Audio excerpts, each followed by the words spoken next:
Spring fever is in the air, and Major League Baseball's opening day is just behind us. There's no better way to celebrate the changing of the seasons than with America's pastime. But what do music and baseball have in common? Well, aside from the fact that there have been numerous songs written about baseball, and conversely, many classic tunes that have been used to pump up the energy level at a ballpark, both of them are connected to very voracious collecting communities. Like vinyl records, baseball card collecting is also going through a renaissance. Dr. James Beckett is no doubt the leading authority on all things baseball cards. In the late 1970s, Dr. Beckett began publishing price guides for cards, and in 1984 founded Beckett Baseball Card Monthly, which became the gold standard for establishing card values. The magazine and accompanying Beckett Media grew tremendously, branching out into other products and sports, and also becoming one of the leading card grading companies in the world. While he's since sold the company, he still retains a position as senior advisor. He's found a new legion of collectors, however, with his very popular podcast called Sports Card Insights, and has currently completed episode 724. During this interview, Dr. Beckett and I interviewed one another in a way, each drawing parallels between collecting vinyl records and what many people consider the greatest hobby in the world, baseball card collecting. I was pleased and honored that he used some of our conversation on his own podcast. It was a great trading session. So take a seat, grab a hot dog and maybe a cold beer as Dr. Beckett and I compare hobby notes. While we come from different worlds, you'll be very surprised to learn that we have many more similarities than differences. So let's play ball. Bingo. There you go. Oh, listen, look at this. We've got dueling backgrounds. My cards there. Yours pretty impressive there. Is yours might not even be virtual. No, this is the real deal. Okay, mine's virtual. I go, but it's real. It's behind me, but it's not exactly behind me. It's a photo of what's behind me. It's actually, this is one of the panels. This is about 1/10 of my wall. Yeah. It's panoramic because it goes A to Z. These are A's and B's. Well, listen, I kept seeing this appointment on my my calendar, and it's saying Dr. James Beckett, and I kept thinking I had to go to the doctor. So I'm glad that this is a much better appointment than whenever I saw the doctor thing, I thought I had to go somewhere bad. I can prescribe for it if you want me to. You won't get any pharmacist that'll fulfill it, but. Well, thank you for joining me on this podcast. This is Radar. So I'm mostly a vinyl guy, as you can see, as you know, and you're obviously one of the greatest baseball card authorities of all time. And lately, about a year or so ago, before the pandemic for me personally, but I found myself thinking about baseball cards, and I began collecting a lot of the things that I had when I was a kid, or things that I didn't have or couldn't afford or couldn't get my hands on as a kid. And I've really been enjoying the card hobby again, and I find it just to be a great way to disconnect from a lot of the other things that are happening in my life. And frankly, sometimes it's nice to take a break from music or record collecting, and I say, I'm just going to do something else. So my listeners may not be totally familiar with who you are, but I think that us as collectors have a lot in common. And can you just give us a snapshot? Tell us about your background and how you fell in love with baseball cards and collecting. Well, I mean, I think I'm going to try to relate this back to music and your impressive vinyl collection behind. Is that I think I got a head start on sports and sports card collecting, not ahead of music, but ahead of music of records, and there weren't CDs or 8 tracks or cassettes back in those days. Right. But I mean, I got to meet the Beatles when it came out, but I probably scratched it in some way. But no, cards were. I got my first card when I was 7 years old. My dad had actually collected sports cards when he was a kid as well. So, and I love sports. I love music too, but I love sports. And I found it. You may negate this, Evan, but it's hard to have two passionate hobbies. And if you've got your vinyl collection and sports cards, those two can be pretty expensive depending on your taste. And so quite early on, like I said, at the age of 7, perhaps my die was cast that sports were going to be and cards were going to be more important than music. I had a moment of truth in the 8th grade of whether I was going to continue playing the violin or or get more into sports. And I'm not disappointed, but I mean, basically, part of me wishes I'd have continued with the violin because that was, but I didn't like to practice. That's the problem in sports. I didn't like practicing in sports either, but you just playing pickup games. That was fun. Right. And so the cards were always an extension of the sport. And I, played all the sports and collected all the cards. So it all comes back around. Yeah, it does. And you're right that both of these things can get very expensive. I think in my experience, a lot of the records that I have, I've really had since I was very young, a kid. Some of these were my dad's records that I remember listening to when I was 5 or 10 or whatever. So a lot of this stuff really, kind of came along for the ride. But it's true, it is a time. It does take up a lot of time. How have you managed to? Well, you turned it into a business. I didn't turn it into a business, but does the hobby side of things, have you grappled with how much time you're spending on that throughout your life? Has it been different amounts of time or has it changed? Yeah. I mean, I think it's with music,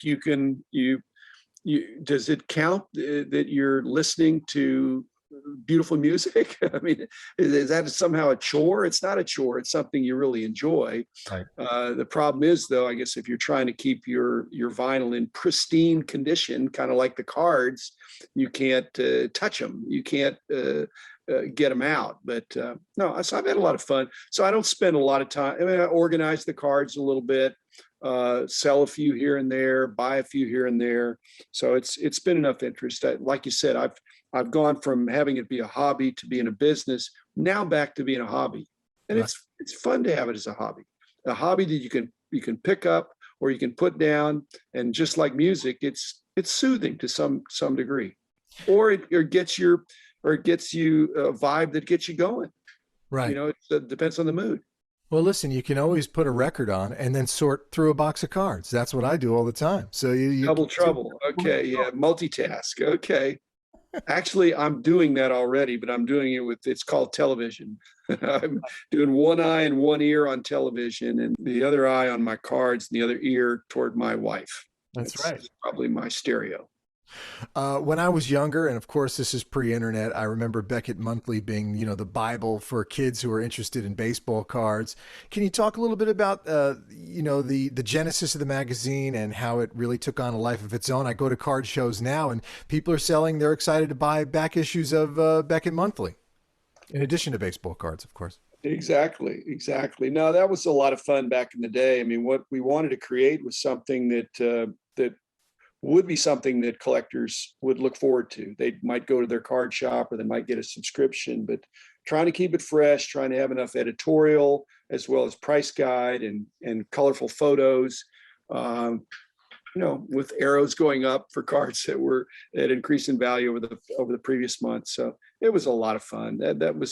I would say that was the heyday, Evan, except that now it seems like it's even stronger now.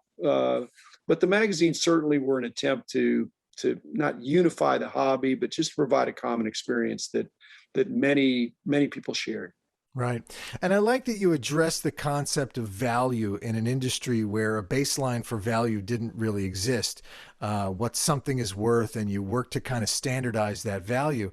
And what were some of the challenges that you faced during those early days? Was there ever pushback about your decisions regarding the value of certain cards? Were people one way or the other, or? Well, of course, or pushback, but there was an ebb and flow. I mean, there's if there's not tension, that if everybody says something's too low or everybody says something's too high or you can't find it or it's omnipresent, all those things, generate feedback loop that suggests the next month there should be some adjustment of the price. But I'm wondering if in the for record collectors, if it was like this in the early days when there weren't price guides, you really, things were not bought and sold as much. They were more traded. Right. So if you have some nice albums and somebody else has some and they have one you want, it was almost crass back in the day to say, hey, I'll give you X dollars for it. They'd say, well, I don't even know how I would establish a value, but I want this one that you have. I'll trade you for that. And so what I did, since I was one of the guys that was in the know back 50 years ago, almost, well, 50 years ago, they were like, you could get those equivalences, if something else, and you knew this one was worth $10 and this other one was equal trade value, well, then that sort of is worth $10 too. Right. And if something else was a 2-for-1, well, then that's $20 or $5 or whatever. So there was a structure there always of things being more valuable than other things in the 50s and 60s and in the 70s. And in the late 70s is when I came up with my price guide, which really put a price on everything.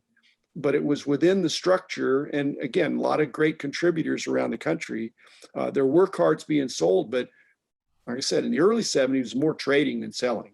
By the late 70s in the price guide, there was still some trading, but it was almost all buying and selling, which really grew the market too. Right. I mean, trading baseball cards is quintessential, at least in my time frame. It was a quintessential childhood experience. I'll give you Conseco for the Mattingly or whatever, and that's what it was all about. Have you heard of the website Discogs? It's for records. So what happens is they have all records and CDs, everything cataloged there, and they also function as you can buy and sell on that website too. So the current way that a lot of value is determined for vinyl records nowadays is through their sales through their site. Then they come up with a median and a max and a min, and then they kind of show you the what that value is. But of course, many times it's accurate, but of course there's a debate, and is what Discogs says always right and stuff like that. There's really, I guess, the trading card database is a little bit like that, but there's really nothing. Discogs has really kind of standardized a lot of value, because you'll go to a record store nowadays and most of the median prices will reflect what's on Discogs. I think a lot of record store owners use that as their price guide. But it's supposed to be a living, breathing website, so it would change. So if the value of something kind of goes down over time, then it would be equal, versus maybe looking at a price guide from 1989. But do you see that baseball cards might find a site like that? Does it really exist? Is there something coming out of the dust here to maybe be the leader in determining value? Well, it's what people are doing on eBay and other places where they're the auction houses. They're looking for comps.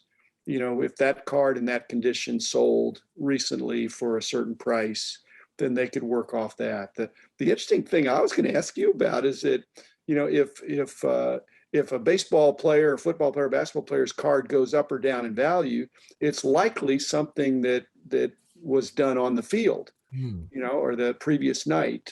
Somebody hit some home runs or did that. But how does that tie over to the music world? I guess if a musician or a group gets more and more popular, then there'd be more and more demand for their material. But it's very dynamic within sports. You have a good game, and then you can see that same day even on some of these sites. So there are sites, yes. Right. And are the now another thing that affects value in both baseball cards and records would be when a musician or an athlete passes away. Right. All of a sudden, then there's some kind of a bump, But I would think that if someone, won a Grammy, or say Paul McCartney, Paul McCartney's albums are like maybe the reverse. He puts something out and it gets everybody talking about the Beatles again or something like that. But yeah, you do see sometimes, people get hot and they have good years and bad years, and it's similar to an athletic career in many ways. Okay, well, that's what allowed us to do the annual books were the first thing that I did, where you're tracking prices once a year, and that seemed to be okay for a little while. But then by '84, when we started the baseball magazine, there was activity, and now I won't say it's daily on every card, but there's there's some on the more expensive cards, you want to get the latest comps. Right, And right, and you especially want to do that in what's considered a bull market. right. Which I think both baseball cards and vinyl are currently in. I was born in 1978, so a lot of the cards that I loved were from the early and mid 80s, and nostalgia has always been a big driver of any collecting hobby. But what have you seen in demographic changes over the years, particularly with those of us who lived through the junk wax days? Well, I just like to say welcome back Yeah, because people think the junk wax was all bad. It wasn't all bad. It was one of the most popular periods of overproduction, but they were producing a lot because people were buying a lot. right. They unfortunately were putting it in their garages and basements, and it wasn't necessarily getting to the end user. But there was a lot of excitement back in the day, and those collectors grew up and realized many aspects of collecting cards were fun, and they're wiser buyers nowadays. And so there's been a great influx of people your age. It just runs in cycles. Well, and I was talking to a fellow a few weeks ago who runs a record store in California, and he's very much in the collectibles market. And we were talking about Elvis Presley. That when I was younger, Elvis was the biggest collectible record market was Elvis Presley stuff. And nowadays it's not so much. It's changed. It's more of a Beatles thing. It's more of a punk rock thing. Do you recall anything that was really hot? Maybe what was really hot maybe 30 years ago that now maybe people aren't too interested in? Well, I don't. It's there are better examples going the other way. Right. That things that weren't that hot then are now. I mean, there's just been, with prices getting so high on some of this stuff, it makes you consider alternatives. Mm-hmm. That's true of any alternative investment. You think that, gee, this seems overpriced, but I like the category. I'm going to look. So now people are moving. Soccer cards were never a thing, but now soccer cards are hot. Wrestling cards, no one cared about that. Now they're in demand. Basketball was a distant third behind, well, maybe fourth even behind baseball and football and maybe even hockey back in the 50s and 60s. And now it's extremely strong. What I've seen, the biggest trend, I think, is this in the last number of years is the increase on the current sets. It used to be that it was the older the better. Right. And now it's not necessarily the older the better. There's certain cards that have gone up in value. I think the people that are spending the money need an emotional connection to what they're spending the money on. Right. And if it's LeBron James or Michael Jordan or then and they vote with their dollars.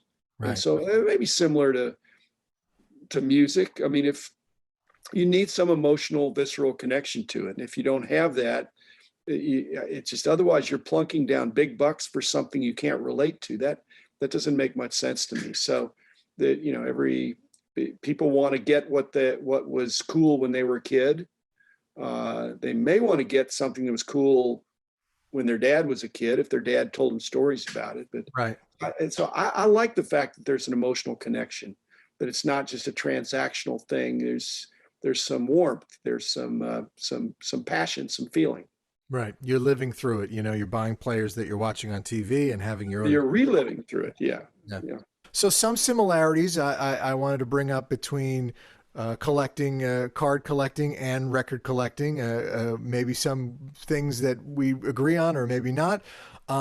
The idea of eternal encapsulation, versus enjoying the product in the record world. Now there's different people.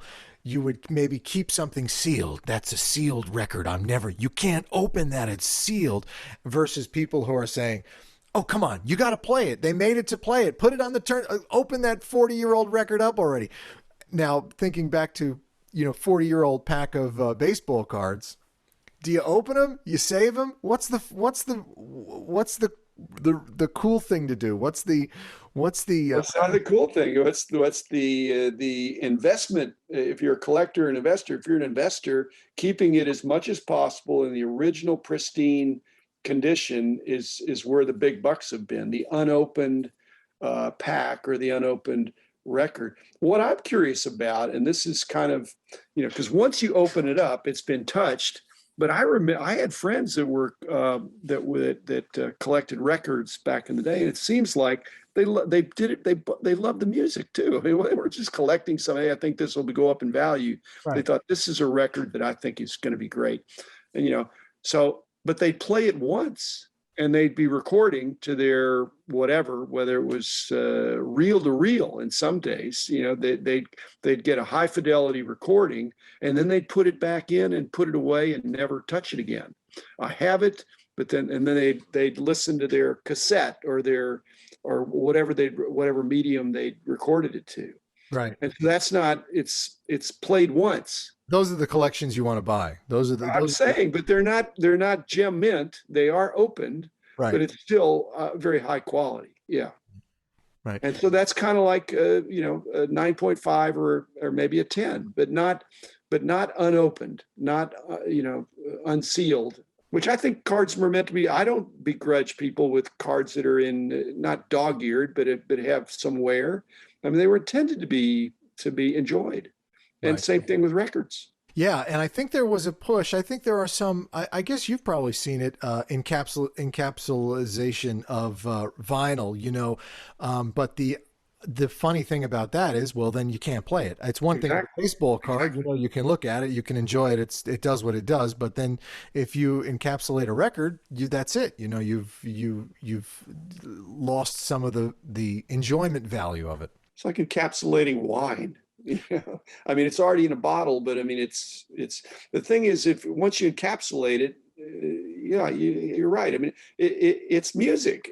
There is also cover art, and some of the cover art is pretty outstanding, but it's still music. Right. On the other hand, in a day of music that's digital, you can get the music and have the record on the shelf.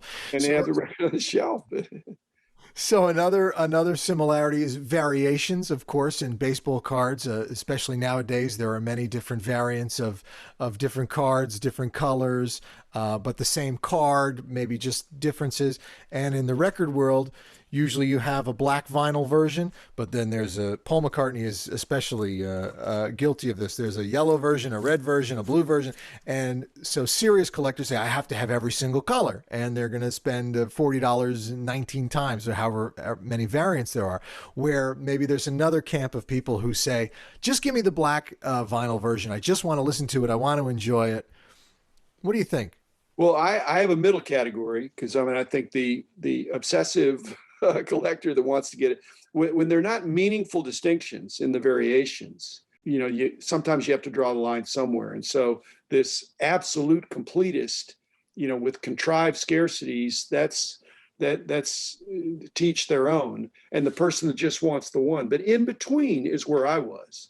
Right. And that is that I was interested in collecting meaningful variations, to be something where there may be different cover art or something that maybe not at first glance, but you could easily see, well, this was a different, maybe there's some difference to it that is meaningful. And that same thing with cards. If you look at a card for an hour and you can't tell why this one's different from another one, then, other than something that's of no meaning, no significance, it's the same music. It's the same card. So I was looking for meaningful variations. Right. And I think the marketplace, if it's a very subtle variation like that, it's, unless the supply, they made one gold one, right. But then again, it was meant to be played. One out of one, right? Those are always the things. Yeah. You want. Yeah. I've been grappling with two opinions lately, personally, either that records are either overpriced and far above prices that I used to see, which as a buyer irritates me because I want to go back to the days where everything was $1. But sometimes I feel that vinyl is undervalued, especially when I see some baseball card prices. I say, well, wait a minute, if this, if this card is so valuable, then maybe these Beatles albums should be far more valuable just because of their historical standing in the music world. Are there any key signs that you think you see something is becoming more collectible, or that something is undervalued? Any things you could ever? I mean, it's sort of like a market thing, but are there any Well, signs? well, let me draw the parallel that in music, and it might be that, I mean, there's platinum records and gold records and all that stuff of that they commemorate the sales, but some of these records you're talking about, they made tons of them. Tons of. But the cards, they made tons of those too. Right. The parallel is that many of the Meet the Beatles record that I got, that my sister has confiscated, my little sister, we supposedly bought it together back in 1964, 3, whatever, probably 4. It was not in perfect condition. So if you go back to the 60s, the records and the cards, there are not that many mint ones left, Right. that are perfect. But they made so many that it shouldn't be scarce. And it's still, so that's the parallel. So, but constantly within sports cards collecting, people are thinking, well, what's undervalued in this category, or overvalued, undervalued. But the interesting thing you're bringing up that comes up is that at some point people say, the whole category is over. I mean, the opposite has happened a few years ago. Right. I think some people came in and said this whole category of sports cards is undervalued compared to the cultural importance of that cultural touchstone icon. Okay. They may do the same thing with music. They may switch over to vinyl and say, you know what, whether it's compared to gold or cards or comic books or whatever, these records are now undervalued. But what would happen, Evan, I think, is that there would be a stealth movement, that people would very quietly start selling their cards and loading up on Beatles and Beach Boys and anybody else from the 60s that they think is going to be the next big thing, and then they'd come up with this fabulous collection. Because the dilemma that you're feeling, that I feel, is that things that I want now are worth more than what they used to be worth. Right. Things that I have are worth more than what I have in them. And so you have that double-edged sword of it's bittersweet. Right. If you want to keep collecting, if I want to buy more stuff, it's going to cost a lot more than it would have. And you're probably in that same position too. And yet you've got a wall of stuff behind you. I've got a wall of stuff behind me. We could pull a few things out and trade it or sell it and get something else. But I think the whole alternative space of tangibles, and now with NFTs and all that stuff, there's just going to be, eventually people are going to be not flip-flopping, but kind of switching categories when they think the category is overheated or overextended. And I hope not, but some people are going to do that. Yeah, interesting. Well, it's interesting you bring up the idea that someone might be into sports cards and say, hey, this is cooling off. Vinyl's heating up. I'm going to get rid of some of this. Do you think people... Exactly. No, that's already happening. Yeah, it's already happening, but it's not, those are two, it's happening within comic books, cards, right, gold coins, stamps. Evan, that's always happened. Okay. Now it doesn't happen frequently because you have to give up on a passion of your life. Right. If you had a substantial collection, you can't just say, you know what, I'm divorcing myself from that. I'm going to sell all my cards and I'm going to get records. I mean, there's PTSD from that. Right. Okay? Right. And whiplash. Okay. But if it's purely an investment, which I don't think it is for most people, if it's purely an investment, you're saying this investment is ripened to the point of it's very much low-hanging fruit that I can see. If it's purely an investment, you could say, I'm going to get rid of those and I'm going to move over to a category that's ready to take off. I really enjoy hearing your perspectives on the tax code. Believe it or not, when you start talking tax code, I like it on the podcast. And, I don't like the way it's going, Evan, but I hope we're talking hypothetically here. and estate valuations and ramifications on collections. But I'd imagine the same is true, of course, of vinyl records. And absolutely. I have picked some things up years ago for, like I said, $1 or so that are now worth hundreds. And maybe we're bursting the bubble of some vinyl collectors out here. But can you talk about the wealth implications of a hobby collection? What do people assume versus what the real reality is of some of these large collections like you and I have? collectors of the world unite. Yeah.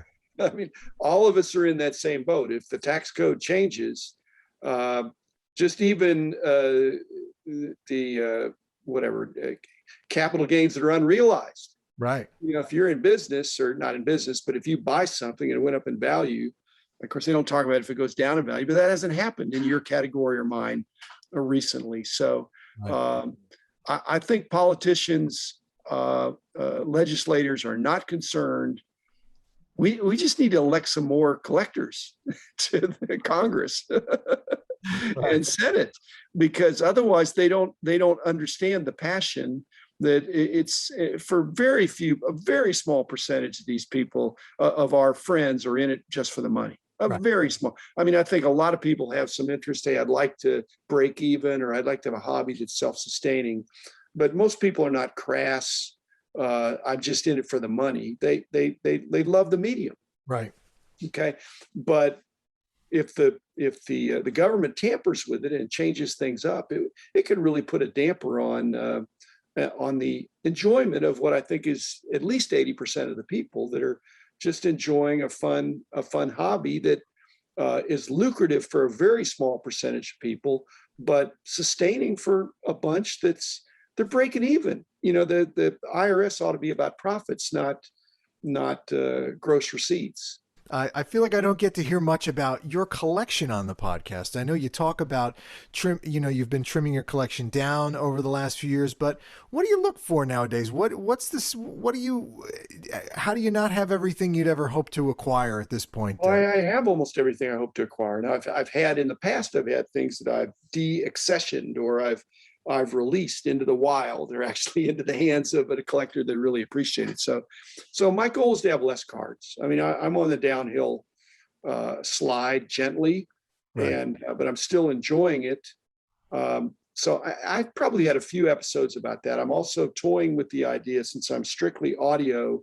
I've had some people ask me to do some video episodes where I kind of go through my wall and kind of tell some stories of some specific cards that are in my collection, some of which are obscure and have some interesting stories. So that'll be on the horizon. So that's my expression now, is sharing the information more than buying cards. I do buy some cards, but it's not consequential. It's just keeping my finger in the pie. And if you think that'd be interesting, I'll probably be doing a little bit more of that. But I don't go to a show with thinking this is what I want to get. And if I went into a record store, just to tie it back to records, which I used to do, but if I did, it's like when I went to Blockbuster, back in the day when they'd have all the videos there. I'm encyclopedic. Right. And I want to be surprised. I want to be delighted. So if I went to a record store, I thought, oh, you know what? I couldn't have a want list because I didn't perceive or know that I wanted it. I didn't even know it was available, but I saw it and I thought, that's a reasonable price. I'm going to buy it. Right. And that's the way I do cards now too. So, and it's more fun that way, instead of being prescriptive of here's what I have to have.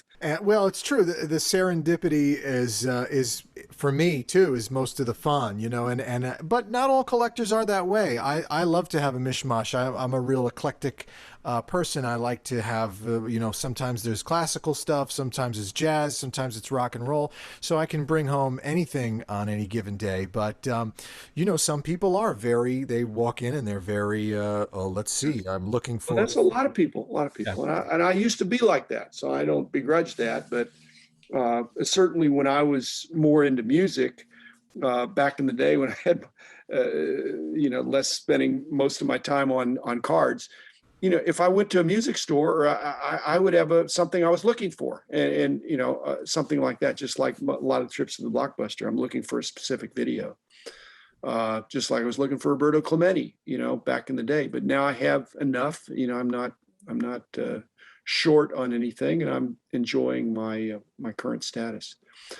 Yeah, I listened to music when I was doing the price guides, when I was doing the all-nighters, and I'd always have, and it was cassettes back in the day. Yeah. Because this was in the late 70s, 80s, 90s. So, and DVDs, or what would they be, CDs, I guess, toward the end. but I listened to tons of Broadway show tunes Oh yeah. and a lot of oldies and things like that. And I haven't expressed this. I don't think I couldn't do shuffle because it wasn't digital. These were my, so I'd have to put something, and I had one of those CD players that would stack or something like that. It wasn't a big jukebox, but basically since I was pricing cards at the same time, there's a different part of your brain that does music. Right.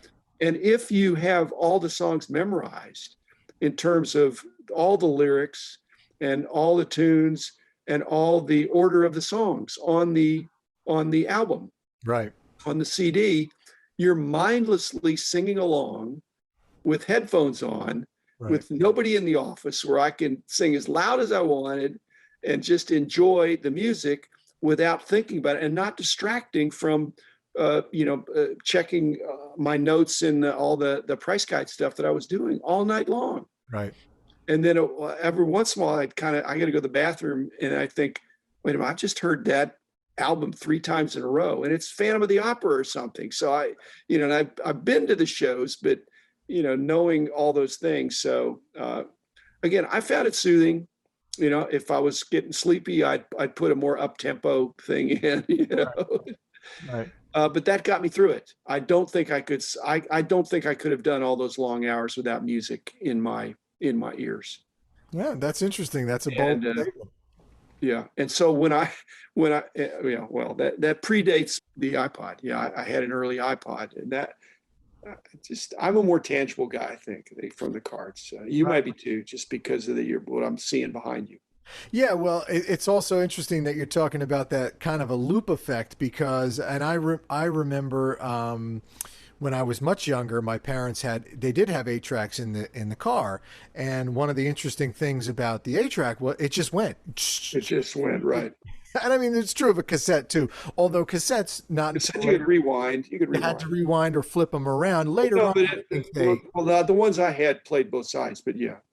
But yeah, that loop effect, and well, there's that song again, and you kind of kept hearing it. And it was comforting, it was comforting in a way. We don't really experience that much anymore because there's so much to hear, and even if you put on your Pandora or some kind of a stream on your computer, they're not going to play the same thing twice. So, but that would have been very upsetting to me if I'd had Pandora or some other kind of a shuffle situation, because then a good song comes up that's unexpected, right? And it jogs you from what you're concentrating on to think, oh, I like that song, instead of mindlessly enjoying again what was, I think, great music and great lyrics. So it was a lot of fun. One of the things I love about your podcast and just the getting back into the baseball card hobby is the camaraderie and the community that is really built.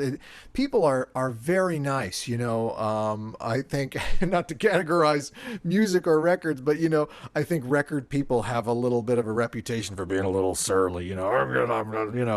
But baseball card, I bring my kids to the baseball card shows, and everybody's talking to the kids, and it's just a great vibe, and people want to chat, and they want to do that in the record world too. But well, I got news for you. The record world will be exactly like that if the prices double overnight. Everybody be walking around with a smile on their face. I'm being a little bit facetious, but no, I think sports, it's a great parent-child experience as well, and music should be too. This was great, Dr. Beckett. Thank you for your time, and this was really fun. I've enjoyed it, Evan. Thanks for your insightful questions. And I've been thinking about this for a while, just, the importance of music. And like I said, I had a crossroads in the 8th grade of whether I'm going to go more toward music or more toward sports. And I kind of miss it.